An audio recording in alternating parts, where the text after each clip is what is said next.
Mon billet libéral du jour porte sur la dette publique. Pour la troisième fois en 17 ans, Michel Peibraud s'est alarmé en décembre de la dégradation des finances de la France. En 2005, l'ancien PDG de BNP Paribas proposait de rompre avec la facilité.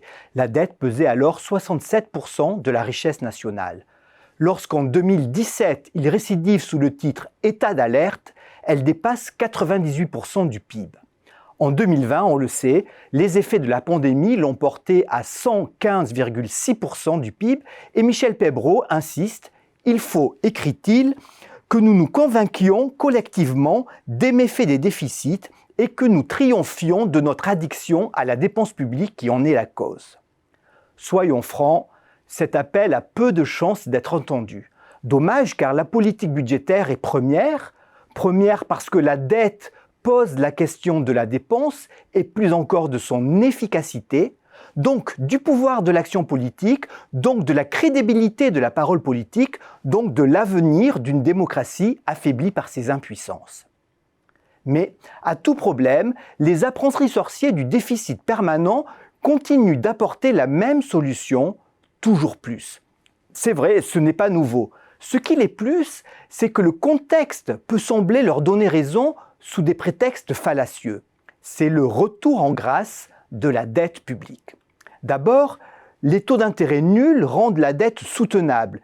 Imaginez que sa charge sera de 38 milliards d'euros cette année, alors qu'elle se chiffrait à 45 milliards d'euros en 2005 pour un endettement public presque 2 fois moindre. Mais sommes-nous si sûrs que les taux ne finiront pas par remonter? Et serons-nous prêts à assumer cette charge supplémentaire? Ensuite, avec son quoi qu'il en coûte, la gestion réussie du choc pandémique a réhabilité la politique keynésienne. À raison et avec succès puisque la crise sanitaire a été jusque-là mieux gérée que celle de 2008. Mais ce keynésianisme hémiplégique, c'est-à-dire bloqué sur le volet dépenses, est-il soutenable si, une fois la croissance revenue, nos dirigeants répugnent à réduire le déficit pour se donner les moyens de préparer un avenir décarboné? Enfin, sur le plan académique, la théorie monétaire moderne, venue de la gauche radicale américaine, défend qu'un État peut, sous certaines conditions, dépenser sans limite, sans inflation et sans tension sur les taux d'intérêt, dès lors que le déficit est financé par création monétaire. Dans ce contexte, ne faut-il pas abandonner les vieilles badernes de la rigueur budgétaire et des réformes structurelles?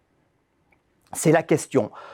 De petits alchimistes de la finance facile vendent l'accès à un monde merveilleux de déficits sans pleurs, permanents, où il est possible, comme aurait pu le dire Jacques Rueff, de donner sans prendre, de prêter sans emprunter et d'acquitter sans payer.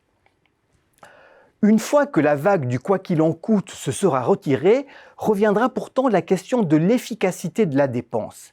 La crise des Gilets jaunes a montré que, face à l'État-providence, les Français estimaient ne pas en avoir pour leur argent.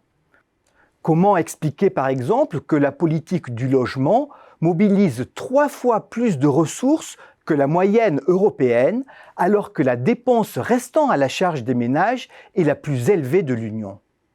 Comment accepter qu'en fin de primaire, 40% des élèves n'aient pas les bases en français et en maths, alors même que le budget de l'éducation nationale est supérieur en proportion à la moyenne de l'OCDE?